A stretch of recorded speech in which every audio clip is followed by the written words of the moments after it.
in your cinema out there, Chris? Yeah. Yeah, it's in my basement. Nice. Yeah, and all right, we are rolling. Yeah, we have on Chris Hogan right there. Chris Hogan, the man that we've had a lot of people since we started interviewing athletes. People were like, yo, when is Hogan going on? When is Hogan going on? I said, after the season, maybe. I don't know. We'll see how it goes. But we have the one and only. Well, actually, no. If you Google Chris Hogan, you don't even come up. No bullshit. No bullshit, bro. I was trying. It's a financial advisor that comes up, right? Yo, I Googled Chris Hogan and like some black dude shows up. I'm like, what the fuck? He's a pretty successful financial advisor, I think, too. He's got a pretty large following on Twitter. Dude, his following is huge. Not giving out financial advice. So we have one of the Chris Hogans. So let me start this podcast off by saying I was in Chris's wedding. We are, well, me and like 12 other people. We are very close friends while simultaneously mortal enemies. Accurate. We've been to, when did you start? When were you training for your pro day? 2010. Holy shit. It was 2010? Yeah. 2010. Started training for the pro day. You were assisting DeFrancos at the time. Holy 2010. Okay. So I had just gotten back from Pitt. No, 2011. So you got there. Would you get there in December or January? Probably was December. Okay. Probably. Yeah. So it was right at the end of 2000. Holy shit. So I just got back. I just got back from Pitt and I was doing DeFrancos. We had the NFL combine. Who was in your combine group? Oh gosh. Dante. Was Tom? Kenny Emzel was. That's right. Kenny. Tommy went to Bomberitos and then came back and did it with us. Remember the tall kid from Yale? I think his name was Tom McCarthy. Yeah, he was in there. I feel like there was a couple other guys that kind of came through. Nara, right? Wasn't that his first name? Nara? Yeah. We just called him Raw. Right, Raw. Yeah, he was in it. I think there was a couple other people, but it wasn't. I think that was it. It was a decent sized group. I think that was the second or third combine class that I helped DeFranco with, because I even started helping him when I was in college. But so it's funny. I posted that I don't know, one of the million videos that I've posted of you a few years back when you were in the Super Bowl, and someone commented, he doesn't even train with you. He trains with DeFranco. And I was like, what the fuck? So the story was with me and Chris, and our training situation was Joe and I had the combine group together, but how many kids were in that group? There was a bunch. I mean, I'm starting to go back in my head. I mean, there was at least 10 guys. I mean, there had to have been at least 10 guys in that group. Right? It was fucking big. Oh, whoa. There was that kid from URI, that linebacker from URI. I forget his name. There was a defensive back from Willie P too. Was it Lear? Yes. Lear? Yeah. Okay. Dude, that was a pretty good combine group. There were like some guys with really good times.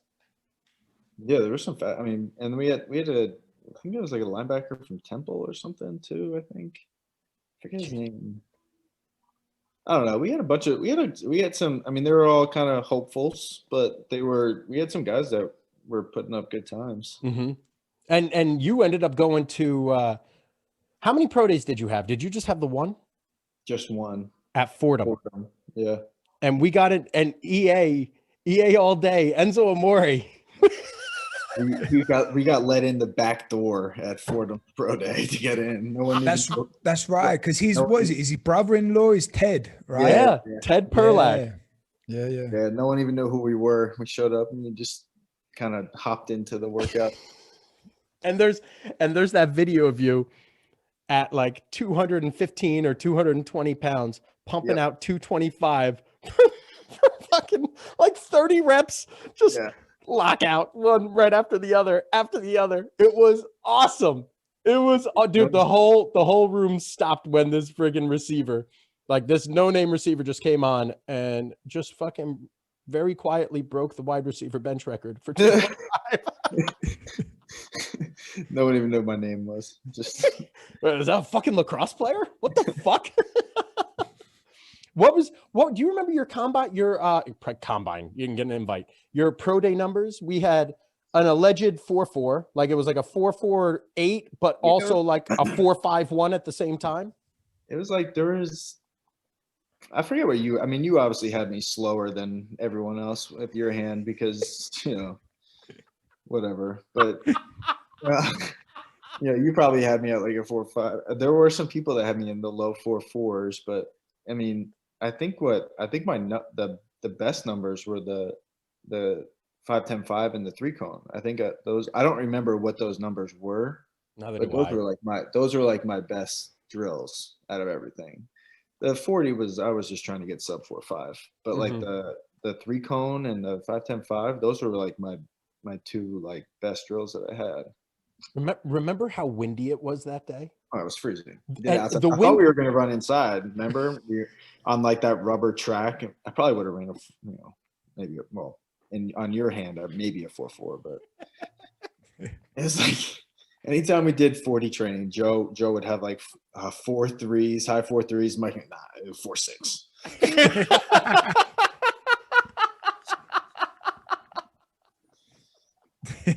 We kept it real.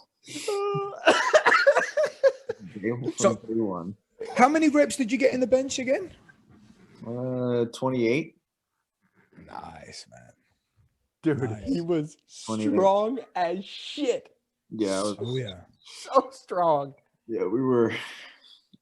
That's all we did. We just trained for the strength. That's all we did. We trained bench press and we lifted heavy like legs, but then we trained for we did a lot of drill work, did a lot of 10-yard like starts. That's really all we did. We did like probably maybe 1 or 2 sessions of like a full 40. Yeah, we didn't have the facilities for it. Actually, we did more 40 training with your group than Joe had done in years prior because he had that deal with that place Overtime.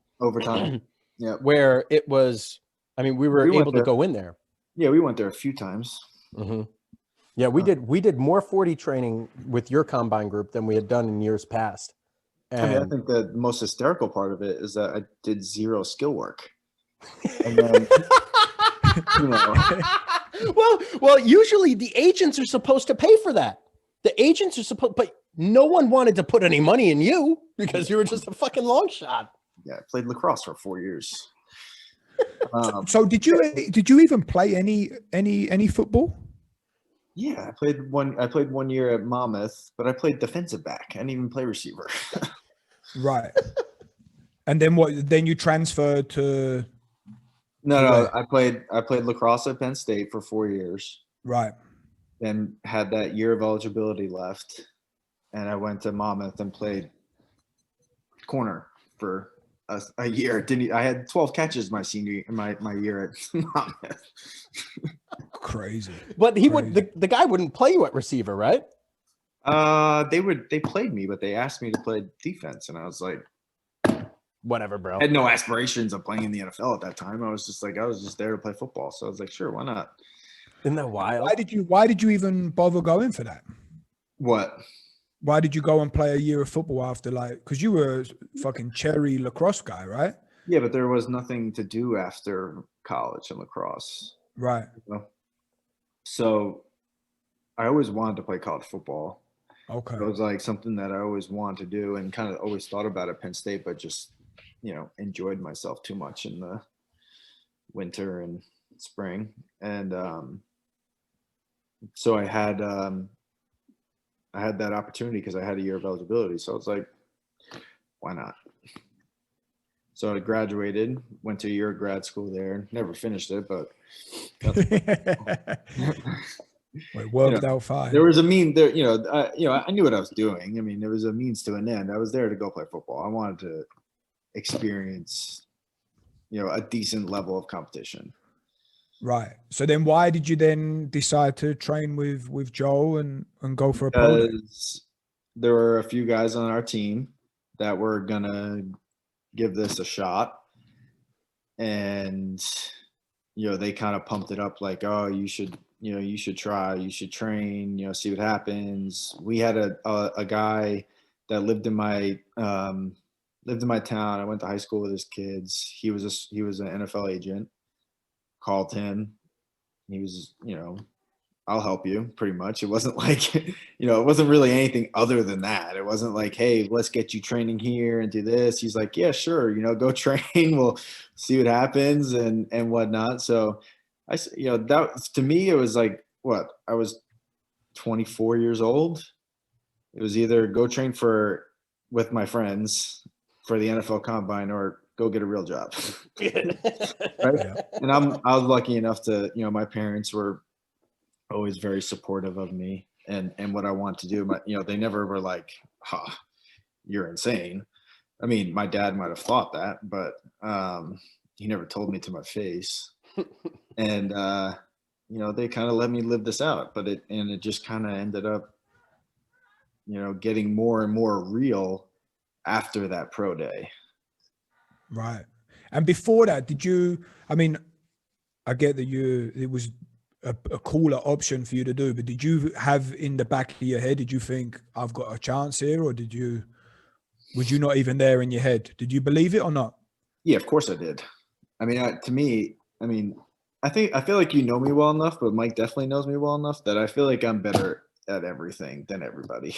No, sure. I know how big of a prick you are too. Mike does, but no one else listening might do. So I'm trying to get. I think for me, it was like athletically, I feel like I could do it. Right. I feel like there wasn't anything that these guys that I watch on Sundays could do that I couldn't do. I think the biggest thing for me was, I haven't played a lot of football. I had to learn there was a lot for me that I had to learn, but that kind of all started when I got into the league. It was really, once I got in the door and my first experience, with an actual NFL training camp, I was done. I knew I belonged there. I knew I could do it. It was just all about opportunities, and I was very fortunate to get a lot of opportunities.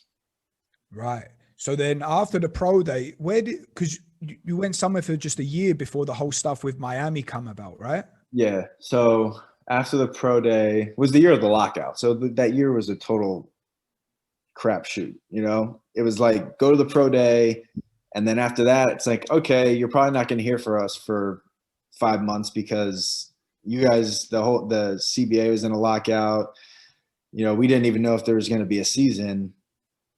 So that August, I ended up getting a call from San Francisco, and that was my first opportunity. So I went out to the 49ers, went out to training camp with them. Didn't last very long. Ended up getting hurt. I was there for like 3 weeks, played in one preseason game. Came home, healed up pretty quickly, went to the Giants for a coffee break, and and then the end of that year I went to Miami, and that was like my longest stint after that. Spent the whole off season with them, training camp, 7-Eleven, whole thing. That was like kind of like the year that I kind of made a name for myself, even though I still ended up getting cut. Anyways. Yeah, which was crazy. Yeah. That was crazy. Yeah. They made you such a part of, I can't remember everything, but I definitely remember at least one episode where they really kept going into you the whole time. So I mean, it was like the Hard Knocks was really built on like those underdog stories. And I ended up being, I had a really good training camp, and ended up, getting the nickname and whatnot. So it was like, it was a good story, but, didn't didn't really help me out much, I guess. I don't know. I disagree. No, that yeah.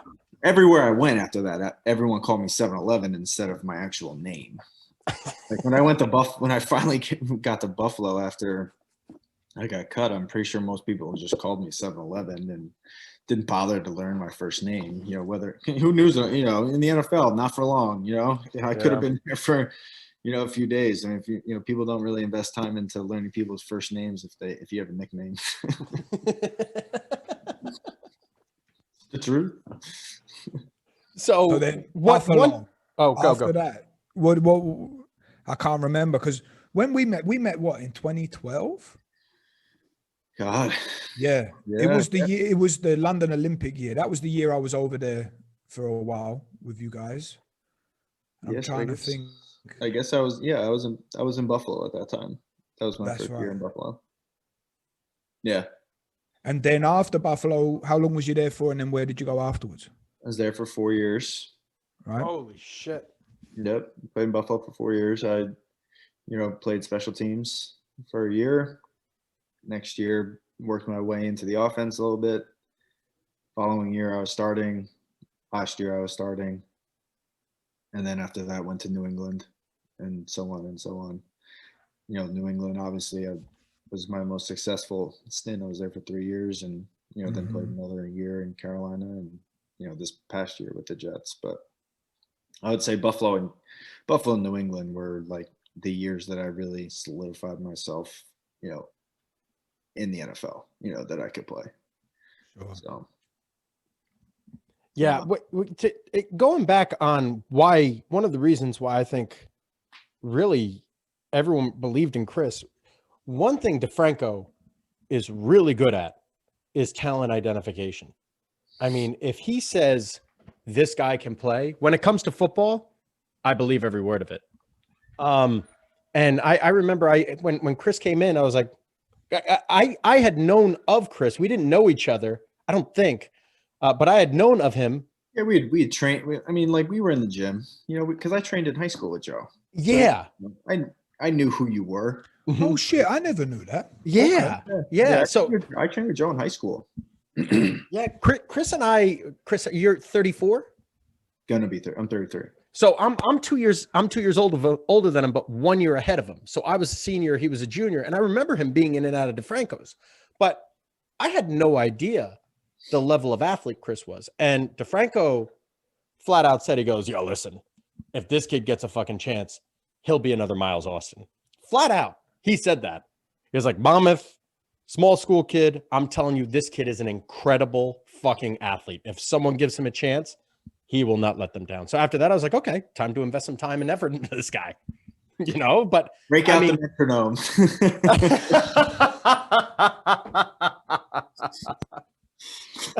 So that I used to bring a metronome to the gym. It was before you had apps on your phone. I brought a metronome and I hooked it up to the sound system at the gym, and it would just be boom, boom, boom, boom. And we had to teach Chris how to do an A skip. He had no, how long did it take? Oh, it didn't take, it took me all of 5 minutes. Bullshit. Bullshit. That's how I remember it. It didn't take me very long. Let's be honest. It took a while for the A skip to solidify. It took a while, but we had to break it down. Jump up. What was it? Jump on one, land on two. Jump on one, land on two. Every single. But I mean, we wasted it. Realistically, we wasted time fucking doing that. Because it helped. I mean, my running form was a disaster. Still is a disaster, but it's you're a work in progress. You got that. You got that hunch. Yeah. But so going back, how Chris and I ended up training exclusively together, where it was me and Joe ran the combine crew together, and I was a breath of fresh air to Joe because now he didn't have to do everything and fuck himself. I mean, before it was just Joe. So what I would do is prior to the workout sessions or prior to the weekly workouts, I'd have everyone do like a couple of exercises and I'd identify injuries or things that I thought were predictors of injuries. And I'd say, all right, you're with me today. You're with me today. You're with me today. And we break them up into 2 groups. So Chris just kept getting paired with me because there was always something fucking, I mean, this kid is max effort. Like I need to protect Chris from him fucking self as frequently as possible because especially early on when he was younger, he's just a motherfucker. He just wants to keep going and going and going. And that was my best score. I got to get my best score. I got to get my best score. I got to get my best score every single time. So, I mean, you were always tweaking stuff. And then finally it came to the point where you're like, well, I'm just tired of tweaking stuff. I'm just not going to leave your group. And then you never fucking did. Well, I do remember like when Joe had a really big group, and especially in the summer, he took on a ton of guys. And I remember it was me and Sonoris. Sonoris was training. And the 2 of us I linked with him, obviously, because I was just obsessed with asking him questions about how to play in the NFL. And so Sonoris Moss for everyone listening, by the way. Yeah. So like me and Sonoris, I would do drills with Sonoris after. And, the 2 of us then eventually were like, this, really not getting, what we want out of this huge group. So then we just gravitated towards Mike and we started training with Mike exclusively. And honestly, that's really all she wrote after that. I've been with Mike ever since. And, for me, it was, I think Mike and I have had our our differences, but like I did quickly realize that my issue wasn't ever in lifting or like learning like strength. It was more like I needed to learn how to run properly, and I needed to do things that were going to let me be able to do that. And lifting with 300-pound linemen and Brian Cushing was that's not what I needed at the time. Although it got me noticed at all these, the pro days and all that kind of stuff. And like Joe did an incredible job of prepping us for that kind of stuff. Afterwards, it was really more about like trying to fine tune like all of my mechanics so that, I really became, tried to be a better football player and not get hurt in the process. And, I noticed that with Mike. I mean, Mike was still super young, but like he was, really good at identifying people's weaknesses. And I thought that was pretty unique when even as much of a jerk off as he was when he was a little bit younger. But when he was younger, he's mature. He's matured a little bit. I mean, but I mean, let's. I mean, yeah. I mean, you're not wrong. I mean, I think he's mature. He's found out how to speak to people, but not come off as a complete ass. I mean, in his younger days, it was just like no filter. See you later. You suck at this. You probably need to get better, or you're never going to go anywhere in life. I'm like, all right. I guess I'll train with that guy. Remember James Gardner? Yeah. So Gardner comes by my gym every now and then, and he walked in and he saw me just what I would consider essentially crucifying one of my kids. And Gardner looks at them and says, "You think that's bad? This is fucking nice. This is really, he's mellowed."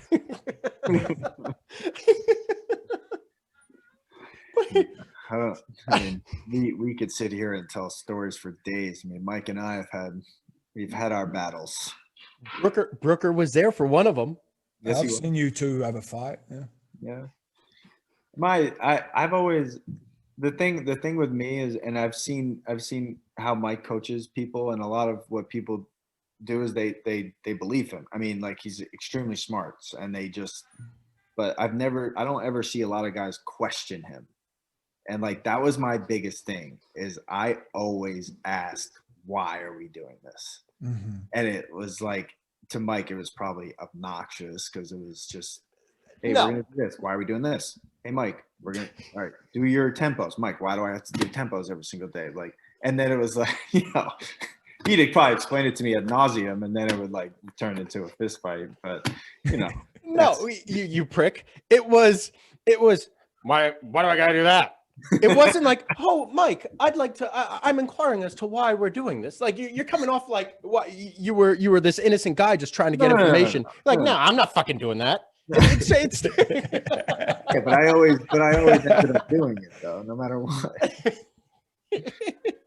Yeah, I mean, I'm not trying to make myself sound like I was so nice about it. I probably was more of a prick about it, but you know. So, oh, look at that dog there. Look at him. Dude, that dog is fucking huge. Wow. What is that? A Great Dane? Yeah. That's nice. Titan. Dog is humongous. He's such a good dog. Yeah, he's a good boy. So Chris and I were on the phone a couple of weeks ago. No, shit. It might be 2 months ago. I was still in school at this point. And I was on my way. I was sitting in the car waiting to go to school. And I couldn't get off the phone with him about this because he was making such good points. And we were discussing the duration of his career.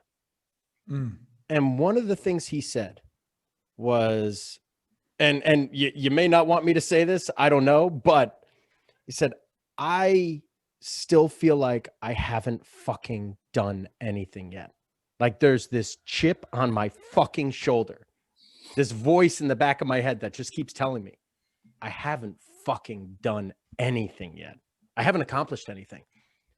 2 Super Bowls, 3 Super Bowl appearances, 10 years in the NFL yet? Yep. 10 years in the NFL when Crazy. He wasn't supposed to be in the NFL. And even this motherfucker still thinks that he's just not good enough. Right. And I said, no bullshit. I have chills now talking about that conversation because with all you're a goal, right? Like people, I remember, dude, being in this facility. I remember when you started blowing up, a kid said, throw me the ball. I want to be Chris Hogan. I was like, holy fuck. Did I just hear that? Did I just fucking hear that? I was like, holy shit. That was so cool. And I remember I asked a group of kids.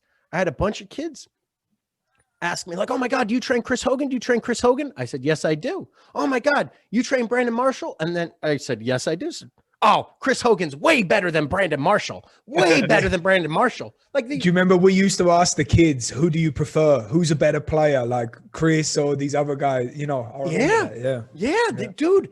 They all you were a standard at one point. You were a goal. Like, holy fuck, this is who we want to be, and you don't think you've accomplished anything.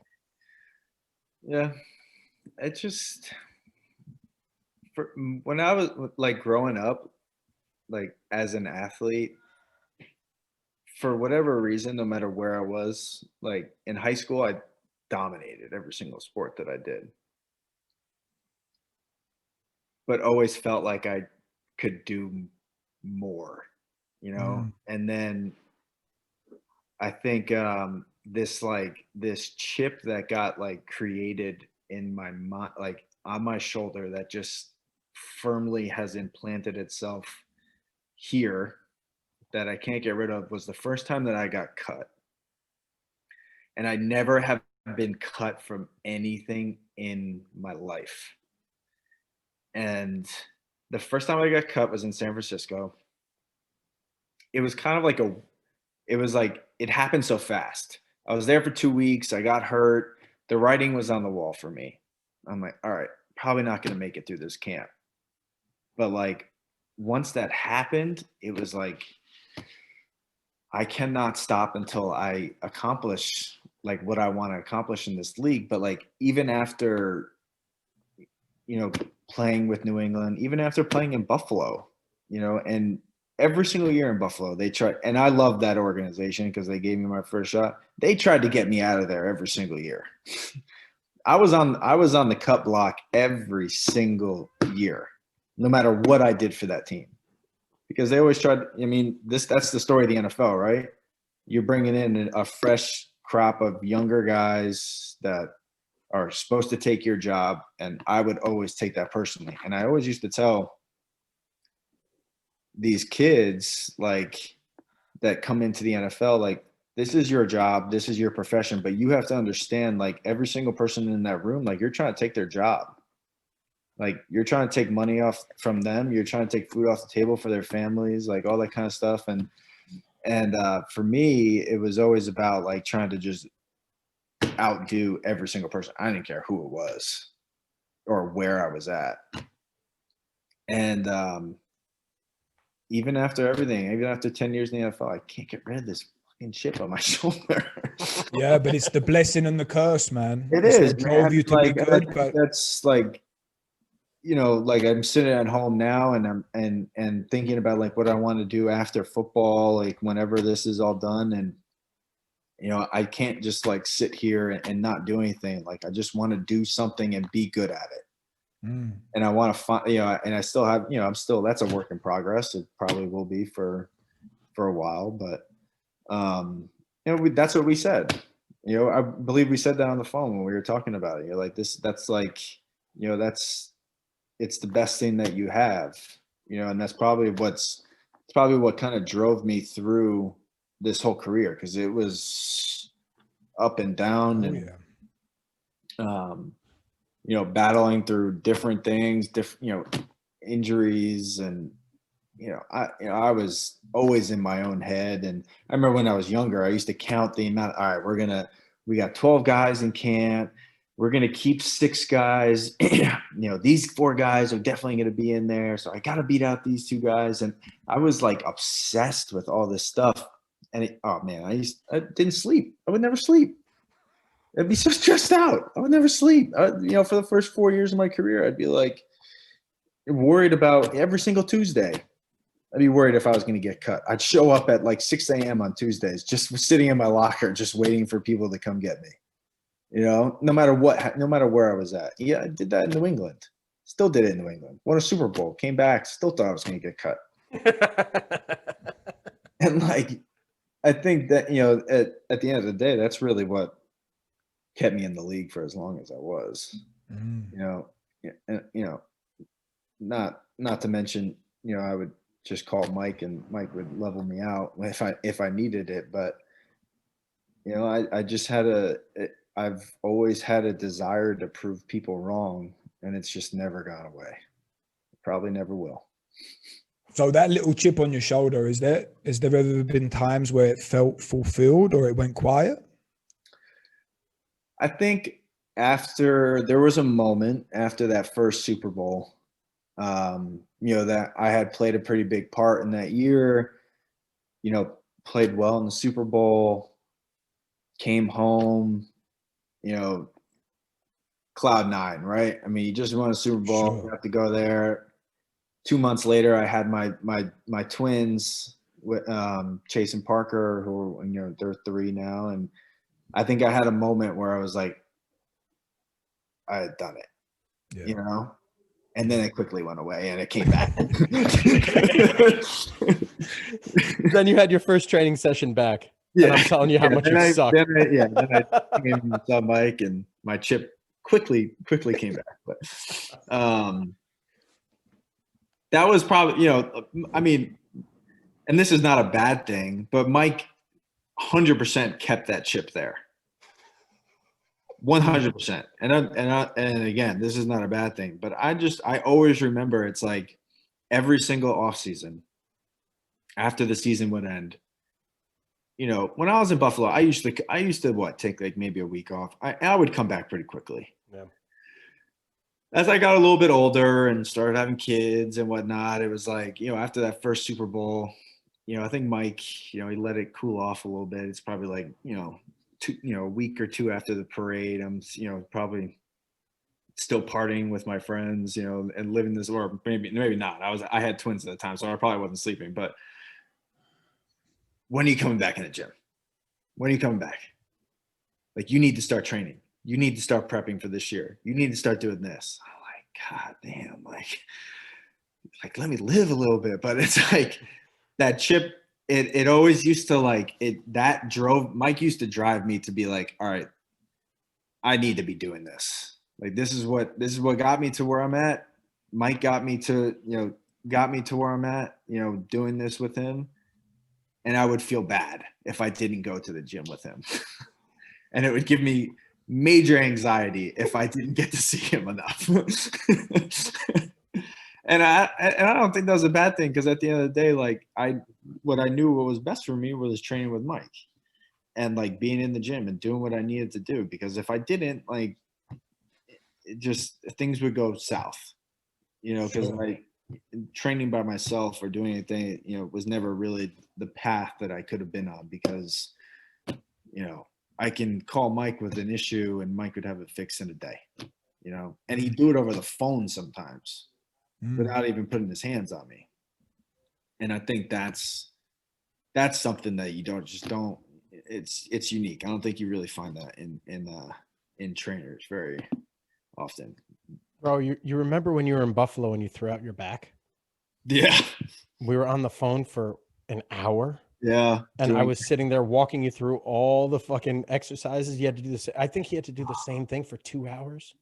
Yeah, I actually do. I vividly remember that. Kids, I do remember that. Kids would always ask me when you would come to the gym, they'd say, "What's it like to be Chris Hogan? Like, to be in the NFL? That must be so cool." I said, honestly, it fucking sucks. It's like you don't know when your next paycheck is coming, because you could get cut at any minute. You stay in your room and you dip and you play fucking video games all night long, because if you go out, you're just going to do something stupid. So you fucking stay in the fucking house so you could get the proper recovery. And then you're getting the shit kicked out of you every single day. Dude, I remember the yardage that we were shown with the GPS, and you were running like 5,000 intensive yards daily or something stupid like that. I was like, what? Yeah. Yeah. I mean, for my whole career, I like majority of the time during the season, like after practice, all I did was recover, because I knew like I had to. I didn't spend any time. I mean, like, I was me and Ashley, my wife, we lived apart from each other. So, she was in med school and residency, and, now is out and has her own practice. But like, when I would go home, all I would do was recover. I wouldn't go out. I wouldn't do anything. I'd sit at home and recover, because that's literally was my life. Because I couldn't like just throw it together every single day, roll out of bed and go to practice. Like, I'd roll out of bed at 4 o'clock in the morning so that I could be at the facility at 5, so that I could stretch and roll out for, 2 hours before we even started our day. Like, that was my life. And that's what I had to do to play in the NFL. And I loved it. It was a grind, but there's so much more that goes into, playing at that level. And every single year I kind of got, smarter and smarter with, how to recover and, actually, spend the money and, get massages and go get body work and all that kind of stuff. And, for the beginning part of my career, I got a massage. Jody would give me a massage. Yeah. Every once a month maybe, and Mike would make me do it. It's like those types of things I just didn't invest time into, and it just, as I got older, that's all that you care about is feeling good throughout the week and on Sundays. What was your sort of go-tos then? What kept you healthy? What was you doing? So, I mean, when I was in Buffalo, I think the biggest thing for me was every single year I lost weight. Like, when I started at, like, when I went to Buffalo, I was probably about 215, maybe a little bit heavier. And I think I've found that I needed to eat better.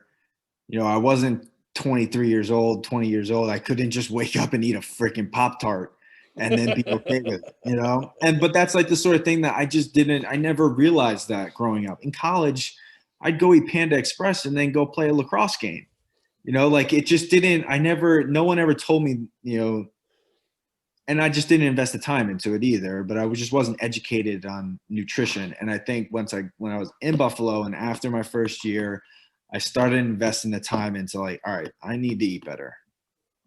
I need to lose a little bit of weight.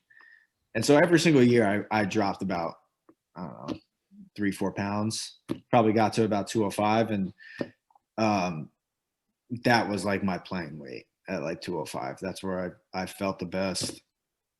So nutrition became a thing.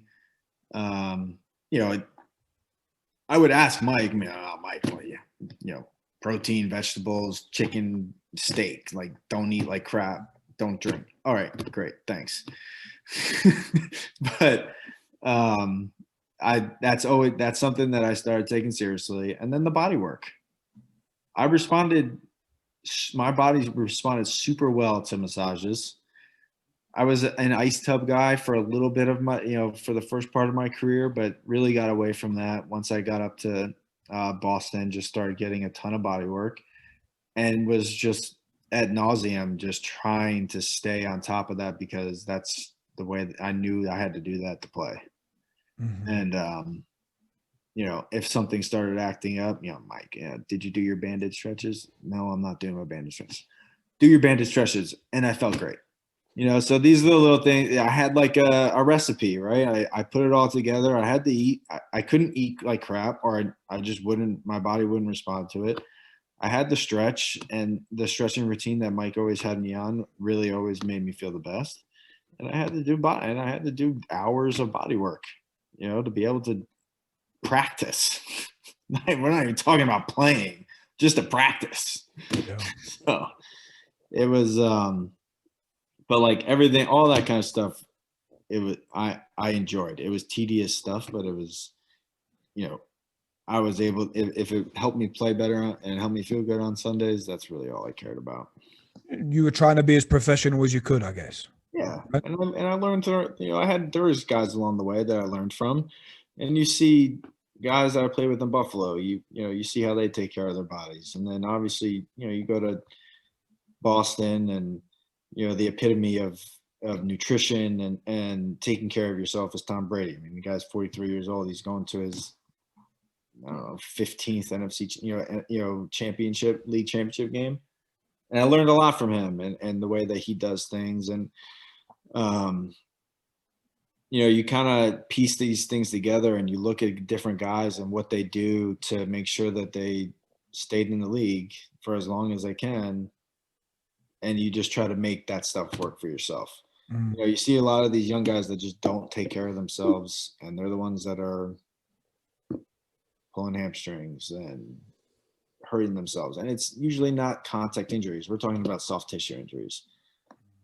To this day, I have not had a soft tissue injury. To this day.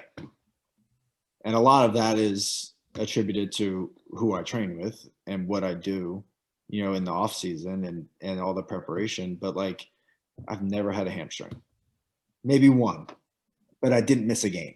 Mm-hmm. And that was playoffs. Playoffs with the Patriots. Yep. And it was like a funky, running a route and I got like way overextended and like all out of sorts. And it just, my hamstring kind of caught a little bit, never missed a game. Well, also too, one of the reasons for that was you hadn't played special teams all year. Then they put you on special teams practice, load volume the fuck out of you, and then have you do it in the game, and you wonder why you blow your hammy. So it was acute overload. Like that's all that was. Yeah. I remember that. I was calling everyone and their mother. I was sitting there like, all right, what the fuck do I have to do to fucking learn about this hamstring shit that I don't already know? Yeah. But I mean, other than that, all the stuff that I had was just unavoidable. The NFL, I mean, injuries are going to happen. Contact's going to happen. But soft tissue wise, never had a problem.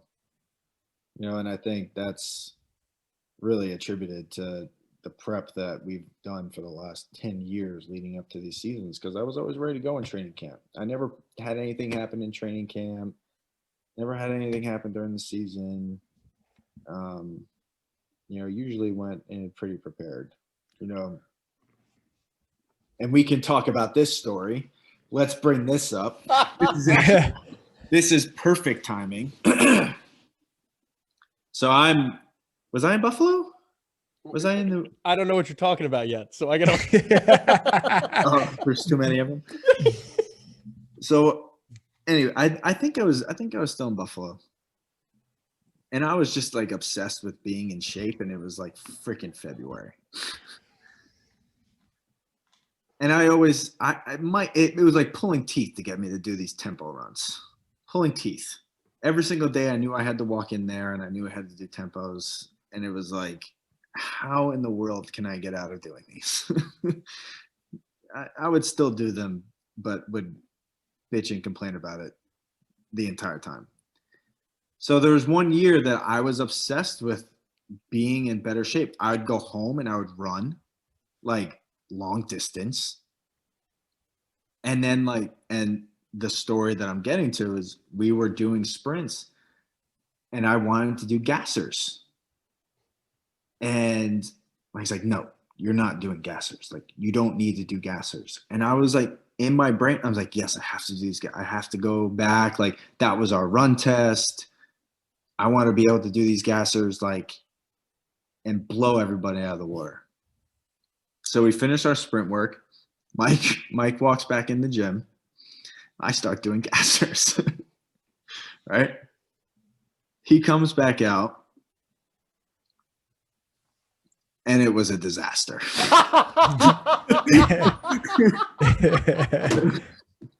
It was bad. It was really bad. I'm not going to get into all the details, but he pretty much told me to leave the gym and go train at Parisi's. And I'm not I'm a pretty stubborn person. So I said, okay. I left the gym that day, started calling people at Parisi's. So I'm like, hang on, I think I was there. No, I'm going to train here. I knew a kid that worked out there. I was texting him. I'm like, I'm coming there. I'm done with this place. I'm coming here. Da, da, da. I got home. I was living Long Island at the time. Furious. I probably talked to Ashley. She probably talked me off a ledge and probably was like, you're an idiot. And eventually, once I, came to terms with how stupid I was, I had to call and do the whole apology thing and whatnot. And it was bad. But that was like one of the many instances of like how much of a jerk I was when I trained with Mike. But also it was one of those things that Mike was just very good at dealing with all types of athletes. I was probably one of his tougher ones that he had to deal with. But I always came back to him and was like, you're right, I'm wrong. Like, I'll do what you want me to do because you're not going to you've never sent me to training camp out of shape. And I don't think you're going to start now. So I stopped all the running. Stopped running altogether. I did whatever was that. That was a bad day. That was not a good day. Dark day in the Guadango Hogan relationship. I remember that. So we were still at DeFrancos, but we came to the facility I am currently at. Yes. We came to and we were running back and forth. We were doing I think we were doing flying sprints at that point. And we were doing some sort of sprint. Yeah. Yep. And it was Trada was there. Dude, yep. I remember I went into the gym to borrow a med ball. Justin, mind you, Justin had just started training with you too. So he had no idea, like he had nothing to say either. He didn't witness the thing go down.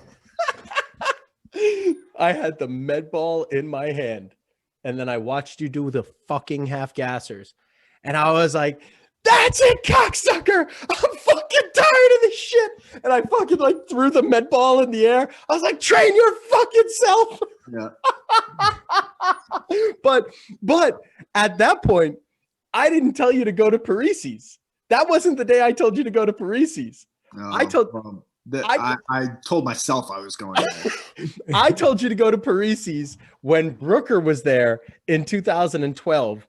And we had these drills. I had everyone doing like running drills or something. And you were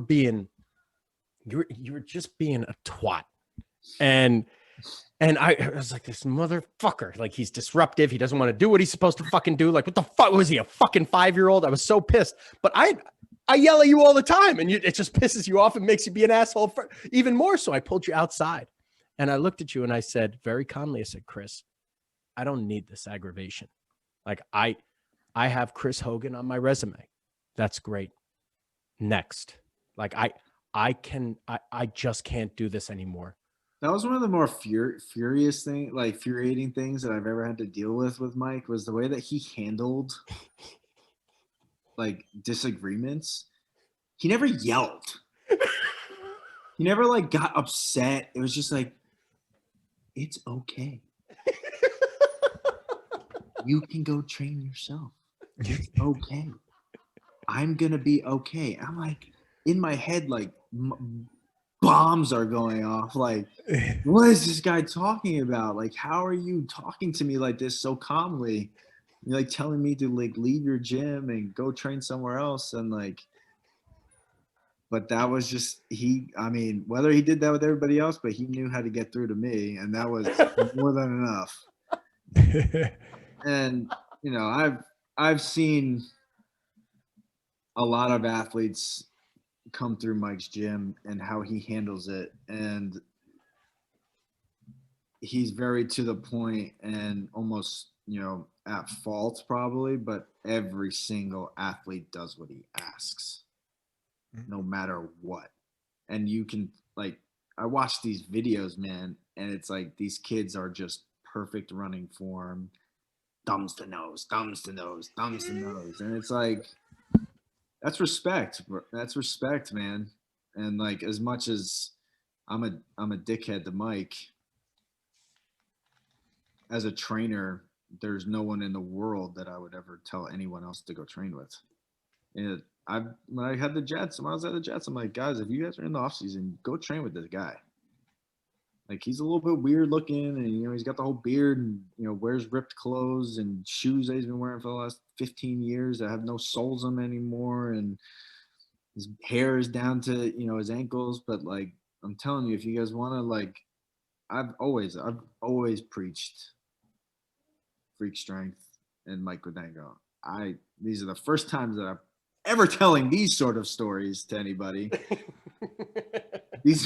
These were all confidential, you know, but Mike and I had a pretty good thing for a while. And you know, it's been interesting also as like a bystander to it, because, you know, seeing Mike progress too, and I mean, of course, he's helped you without a question of a doubt, but you've also helped him out too massively. And you know, you were one of his, you know, little proteges at the beginning. I mean, you were not meant to make it at all, and you were experimenting a lot of different things. And you know, I know it goes two ways, because I mean, nothing would ever piss him off more than when you were started saying, "Oh, I'm going to go and do this. I'm going to go and train this by myself, or I'm going to go and get this work done at this place." And he'd be furious, like, he'll call me back next week and he'll be wanting to come in, you know. Well, every fucking time he wants to go there and do this, and he thinks it's better there, but then he'll come back. And I always did come back. Yeah, I always did. I really did. I mean, I always like it. I mean, Mike's always been like, he's the most unique thing that I've always thought about training with Mike was just how much he took the time to learn, and how much he would read and learn and learn and learn. And like, in the beginning part of my career, I went to like these other physical therapy places and got work done and spent the time and the money to go like do this and that. And it would take 50 sessions for me to feel better. And it's gotten to the point I can see Mike for a session, and he's the knowledge that he's accrued over the last 10 years on top now that he's doing is like, what do you need? What else do you need? You know, like from a rehab perspective to a strength and condition, like it's all pocketed into one. And that's like an invaluable thing as an athlete in how I view things. I can go, there's no one in the world like Mike's, he's he screwed me. You know, I can't go anywhere else because everyone else stinks. I know what I should be doing. Why are you making me do all this? Why are you making me squat? I can't squat. That's not what I do. I'm going to do my single leg and my eccentrics and my jumps. And yeah, it might be funky and you've never done any of this shit before, but like, this is what works. And this is what's kept me in the league for 10 years. And it's just so funny to me. You know, I look at all these, you know, I've been around a lot of strength coaches and they just, no one puts in, you know, it's tough to put in the time that Mike does. And it's hard to get that one-on-one, you know, with your strength coach, and for him to put as much time as he does into every single person that's in that gym, it's unique. It's very I think it's nearly impossible, mate, for those guys that are running those big programs. I mean, for you to try and stretch yourself out and build a good relationship with them all, it's crazy. But and I mean, what makes you and Mike special is also it's the 10 years together. Yeah, sure, absolutely, dude. Think about how our program together has evolved too. I mean, well, I mean, it's evolved every single year. There was a span of like 3-4 years, maybe even longer, where we didn't do any jumps. We couldn't, because you're like, it hurts my feet, hurts my ankles. Yeah, we didn't. I mean, the jumping probably got, you know, we started doing a lot more of that probably when I got to like New England and that kind of stuff. Remember we used to do jumps like yep, on into that foam. Like, yeah. The foam pit at you know, that's where we started because like I had, you know, it's such, and again, like I was too heavy, you know, I was 215. I was probably 220 at one point, and once I got down to the weight that I should be at and that I felt good playing at, like we were able to accomplish so much more, like in our training and like the explosiveness. I mean, there's no doubt in my mind that I got faster, you know, and I don't know at what point it was, but it was probably like my third year in Buffalo that I went back and I was like, came back and like all the coaches were like, what the hell have you been doing? And that's you know, one of those years that I invested a shit ton of time with Mike. You know, was in there at probably 6 a.m. and didn't leave his gym until 1. Yeah.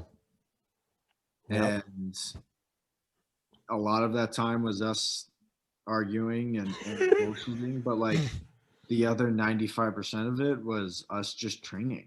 And we just trained for that period of time, whether it was my recovery or, you know, it was just working on what I needed to work on to get better at. And we would come back and you'd always ask me like, what do you like, what's your goal?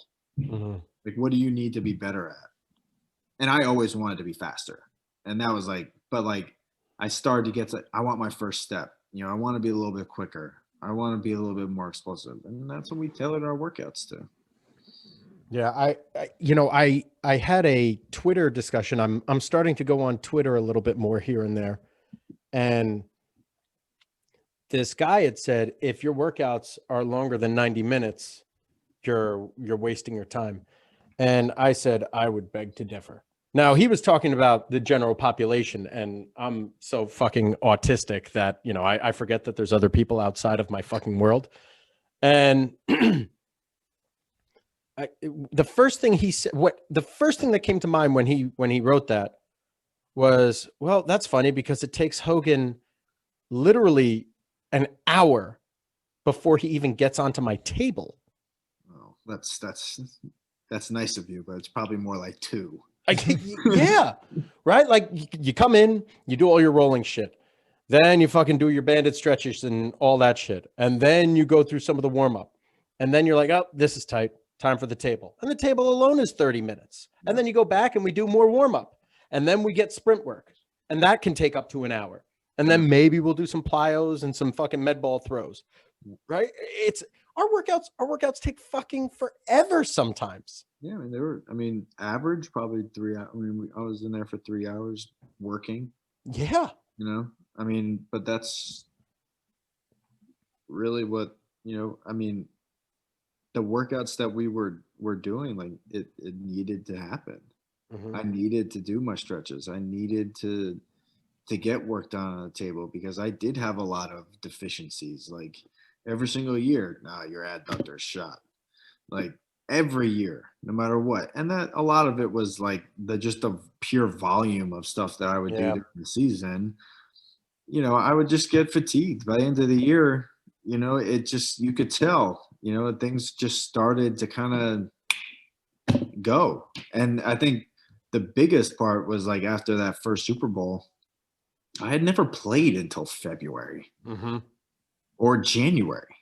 You know, it was always end of December, done.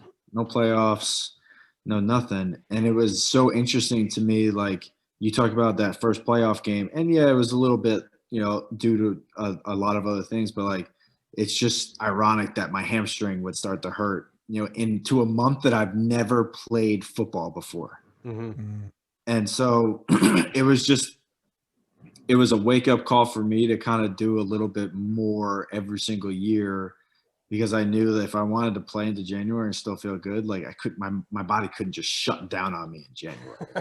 You know, like I needed, and you know, luckily it was, you know, I was able to play until February for the next 3 years after that, and I felt great, you know, and you know that was just one of those things that I had to learn almost, you know, not the hard way, but had to really put the time in. Like, all right, like these are the things that are going to go on me first. And it's always like, if I ever, this is tight, it's probably your adductor. How many times have we talked about the damn adductor? Like it's always, and, but that was like, Mike always knew me, like Mike, I'd call him and we'd, you know, my glute, this tight, you know, I'm feeling, you know, it's grabbing. Are you doing your stretches? Rolling out your adductor? No. All right. Go in, do a week of banded stretches and adductor work, and you know. I remember I one wouldn't year, call him back and tell him that he was right, but he was right. I remember one year it was bothering you for weeks and you just refused to do a couple of stretches. And that it might have been a week that you had to take off from like the San Francisco game because of like a concussion or some shit like that. No, I blew up my back. Remember it was your back. And I said, it's your glutes. Do the glute stretch. And you did the glute stretch and it felt instantly better. Yeah. I blew up my back went into complete spasm. It was like it was like 2 days before we played Monday night against the Seahawks. Played in that game. Have no idea how. With a lot of help. Let's just put it that way. And the following week, it was like, you know, I'm like literally peeled over, like walking like, you know, a 90-year-old man. Like I couldn't do anything. And obviously I'm on the phone with Mike every single day trying to get this thing fixed. And I wasn't doing it. I wasn't doing the stretches. I mean, and it was just like one of those things. It was like, for me, as you know, I'd feel good and then I would stop doing it. You know, it's tedious shit. You know, you got to do it, and you can't just do it for 30 seconds. You know, I had to go in and spend the time in doing it. And if I did, I felt great. Remember, I did it, shit would go bad. Remember way back when it was me, you, and Sonoris training, and I mean, that was almost a hopeful, but it was like a hopeless winter, where it was October, November, December, and we were in there training every single day, and Sonoris was just like the most positive person on fucking earth. Still like, is. Dude, that guy's the fucking man. He'd always put on Maroon 5. Yeah. Right? Bro, I left there saying there are two types of people. Those who love Maroon 5 and liars. Like he made me fucking love Maroon 5. He played that shit so much. But I mean, you guys would be in there all fucking day long in the morning, right? From like 6 or 7 a.m. until Joe's group came in at like, I don't know, 11, 12 o'clock. And then we'd be rolling out of there. Yep. You guys are just, and it was for months. For people, I don't think you did a good job a good enough job explaining how exhausting it was your first 2 years, because year one, you waited the entire fucking year. Essentially, you trained an entire fucking NFL season without a team, and then you got a call in like week 15 to go down to the fucking and then you get cut and we're there for a week, and then you trained an entire season again, and what, week 10 or week 11 you got a call from the Bills? Yeah, it was something like that. It was like in November or something. It was right before Thanksgiving. I remember that. Yeah. Like, you trained essentially 2 fucking years with a couple of sniffs and with no guarantee. Yeah, I was coaching lacrosse on the side. I Dude, trained and go coach lacrosse. I mean, it was, but like, I had that. I had to prove everybody wrong. I couldn't give up on what I was doing to like, you made it. Or I remember people saying like, you'll never be anything but play special teams. Okay. All right. Let's see. And that was just like the passion and the fire that I had to want to succeed in the NFL is unmatched to anything that I've really ever tried to accomplish athletically in my life. But was it really about proving other people wrong? Because if that's the case, why do you still have that chip now when you've won the Super Bowl, when you've got the story? I don't think it's got to do with other people. It's just I don't know. Yeah, I think the chip is just me as an athlete. I think I've always just had that in me where I never felt like people really expected me to be that guy or like go, be successful in college or, pick up a lacrosse stick, my freshman year of high school and then go play varsity. Like, these are the things that just like, I always felt like people expected me to fail. And maybe that's a part of me that's fundamentally wrong, but the amount of people that I knew, and I don't say this this is probably wrong. I had so many people on my corner that wanted me to succeed. And that was a lot attributed to why I kept going, right? My parents always believed in what I was doing. My girlfriend, my fiance, and now my wife at the time, she might have questioned it and be like, what's the plan here? But like, it was never like, all right, maybe you should give this up. And then every single one of my friends, that had been my friends since high school or growing up or whatever it is, they were always there. They always believed in what I was doing.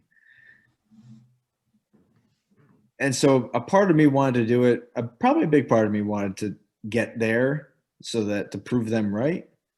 But I knew that there were so many people out there that were like, and listen, there's haters in the world, whatever you're going to do in life. I mean, you guys are in a business that's just full of, what is this guy doing? Why is he doing that? Like, why are you training this way? And, there's more than one way to skin a cat. And for me, it was just about like, I wanted to prove everybody wrong.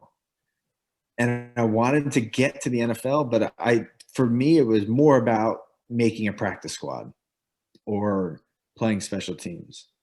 Like, dude, I wanted to play on Sundays. I wanted to score, I wanted to be a part of a team and be a contributing factor to why we won football games. And that was like what I wanted to do. And I wanted to just, the NFL is, it's a tough league to play in. It's average careers are less than 3. I played 10 for a kid that never even, I played cornerback in college. And all I ever wanted to do was just continue to prove people wrong and that I could do this. And 10 years into it, and I still feel that way. No matter what I've done, you know, and I have a playoff record in New England, like, but it was always, for me, it was always about, like, you know, I just wanted to do more. And you know, that was just my mentality.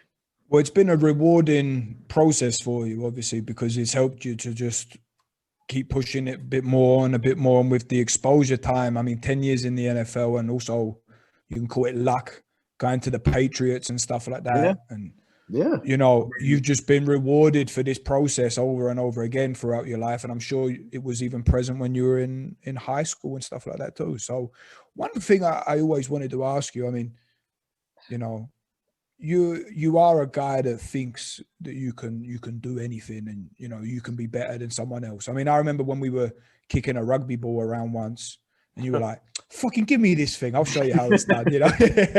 And you actually, yeah, and you hit it cherry. First one, I remember you fucking like sent it flying. It was a drop kick, right? No, it was a spiral. The first time he was like, what are you doing? I said, if you put the ball on the side a bit and you hit it with your laces there, it will spin in a spiral. And I mean, he'd hit it first time, just cherry. And, but my point is, were you ever nervous before games? Always. How was that? How was your mental state? Like, let's say you're waking up on game day. What's going on in your head?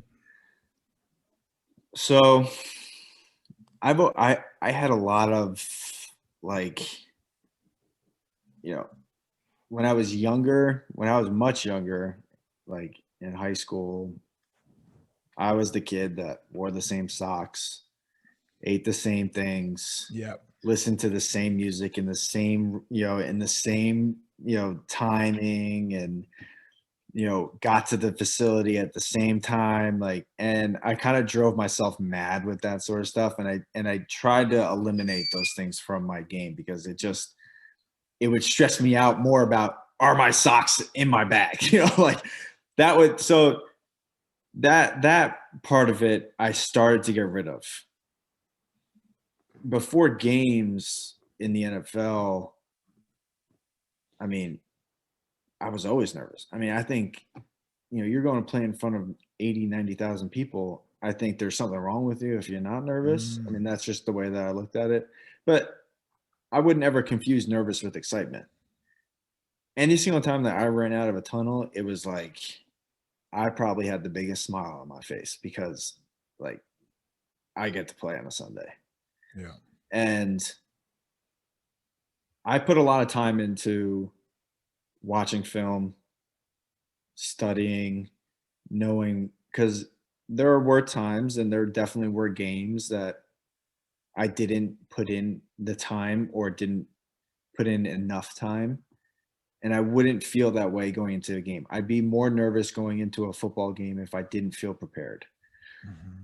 So, like, preparation was such a big part of my game, like watching film, watching who I'm playing, watching the DB that I'm going to be going against, like, you know, knowing the game plan as well as I possibly could, because I was always one of those guys that could get plugged into anywhere, because that's how I stayed in the league. Right. You know, I wasn't just a one-trick pony. I didn't just know this position. Like, no. Chris knows X, Y, and Z. You know, he can go and play anywhere, like, if you need him to. And I always made sure that I was that guy. Because, you know, I wasn't a first-round draft pick. I needed to be able to do that. I needed to be able to play special teams. And I'd get to the facility before games. I'd get there 4 hours before the game. And, you know, a big part of my process was just, I never would wake up super nervous. I would never go to bed like losing sleep. Maybe before the night of the Super Bowl, I probably didn't sleep, you know, the first one, but it was really that leading up until game time. You know, then I started, like, you know, once I started putting my cleats on and went out there to start warming up, like, that's when, you know, it started to start that that process. Like, all right. And in my mind, it was more like, okay, you belong here. You can do this. Like, but you need to go out and prove it every single Sunday. And I think that was probably one of the biggest things that helped me throughout my career. I never went out there feeling comfortable. I was always uncomfortable. I was always like, you don't like, they don't think you belong here. So you're going to have to go out there and prove it. And that's how I approached it every single game. And then what about when the game started? Was you in flow straight away? Were you still in your head? Until I got smacked in the head for the first play, and then it was good. Right. Then you're in. Yeah. Yeah. Once, like I always was on special teams, and I really enjoyed it, because I'd have so much going through me, leading up until the first kickoff, excited, emotional, nervous, whatever it was. And I always started the game on the field, whether it was kickoff, return, or kickoff, and I just would try to hit somebody. And once I got that out of me, I got into the flow, and then it was good. Then I was like, okay, now it's time to play. And I was never one of those players that would like take plays off. I was that nagging receiver that would follow you over the field trying to block you, regardless if the play was like 30 yards away. People hated playing against me, but like that's just the way that I had to play to stay in the flow of the game. And that's what I did for my whole career, and that's what I think was another huge part of why I was able to stick around. Just the way that I played the game. I wouldn't say it was necessarily fearless, but I just it was 100% no matter what it was. And like just Mike talked about this. I'd run 10-yard sprints and it would be balls to the wall no matter what. Like, all right, 70%. All right, I'm gonna go 100. Like I need to yeah. And like that's how I would run routes. And a lot of guys would always tell me early on in my career, like, you were tough to cover because you just went so hard every single play. Like no one knew if I'd come off the ball like as fast as I could, even if it was a run play. Like I just felt like this is what I had to do for people just to try to respect my speed, and then I could actually run past them if I needed to. And,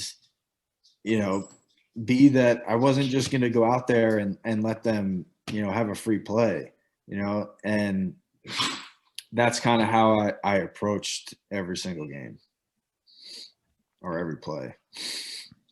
What was the most nerve-wracking moment in your career? I think I know it, but I want to hear what you say. Well, I'll tell you the first one.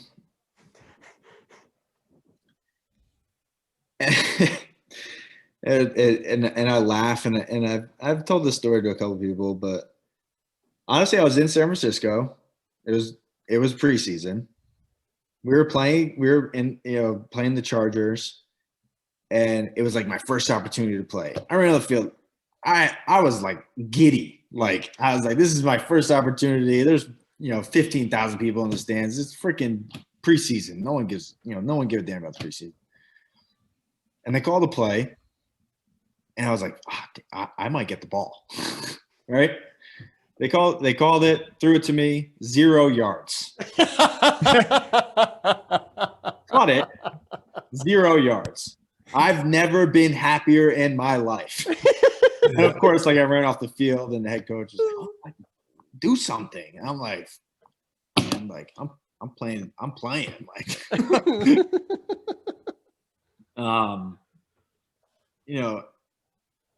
and then I think leading up that first Super Bowl, I had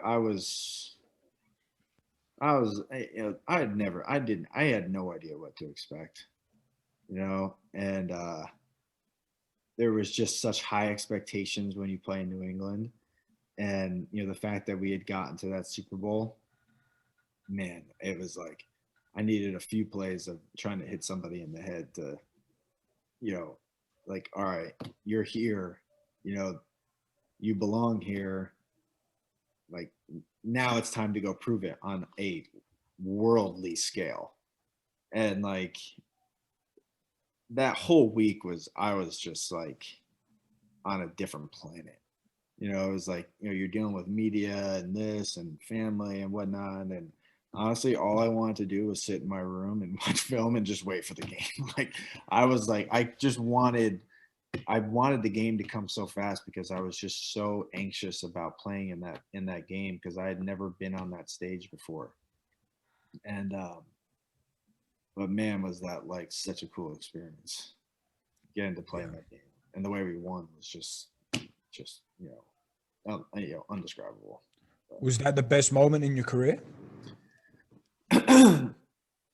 Yeah, I mean, I think so. I mean, the other game, you know, that was probably one of the better games I've ever played was the last year that I was there. We, you know, it was that year that everyone was like, you know, these guys are too old. They don't have enough people. Tom's too old. He stinks. Julian's too old. They stink. Hogan's terrible. He hasn't done anything all year.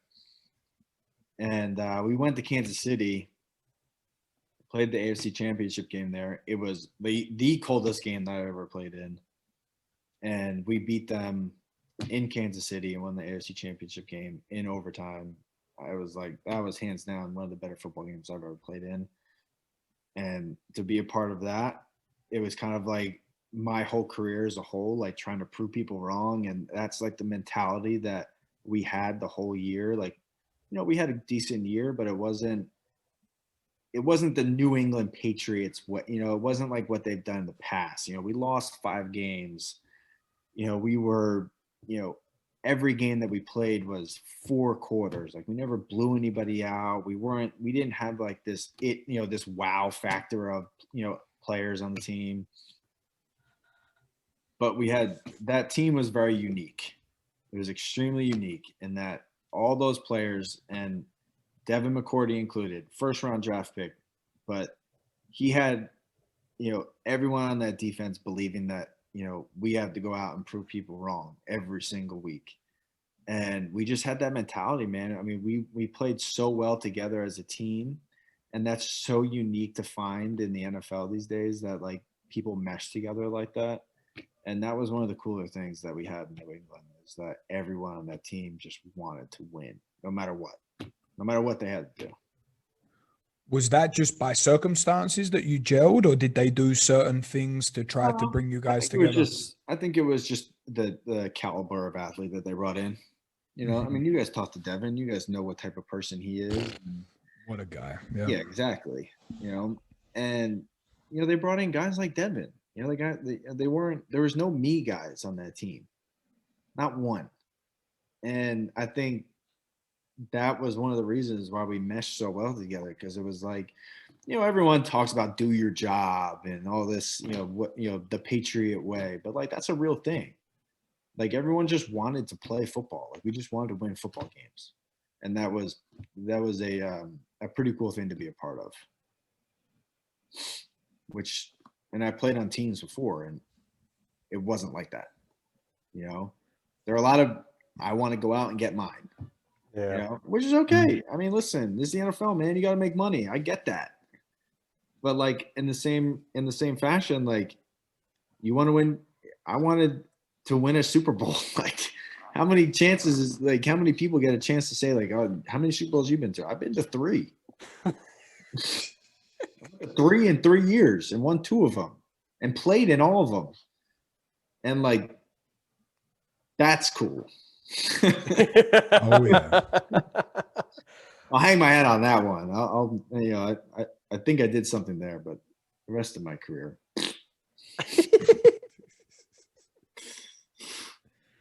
So, one last thing, and then What was the game that you think I was most nervous for? So the Super Bowl, without a doubt, but the one moment was the last fucking play of the game or the last score that you guys had when it went to Edelman, and I know for a fact you're sitting there on the fucking line like, holy fucking shit, if this ball goes to me, if this ball fucking goes to me. Well, no, you know what? You know what's the most nerve-wracking moment of my career was how we won that game, right? It wasn't to Jules. It was a run play. And I had to come back and I had to crack a D end who was – and I've been doing it all year, but I was like, if I miss this guy, we're not scoring. Like, I'm going to be the reason why we lose the Super Bowl. Like, we call this play, and I'm like, dude, this is it. We're going to win the football game. But if I miss him, like, my career, it's over. I'm done. Never play ball. So, like, I remember we go through, you know, I mean, I hit him, but, like, I didn't get a full piece of him. And I'm just watching the play unfold, and I saw him. Oh, man. It was Amendola, right? Not Edelman. Amendola? No, it was James White. But, like, there was another play that Danny caught, and it was another one of those, like, I got to get this block or we're not going to score.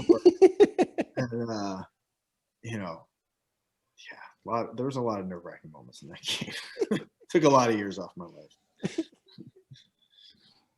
All right. Brooker, you got anything else? No, I want to sit here and bullshit for ages, but let's cut it off and then yeah. All right. Hold on.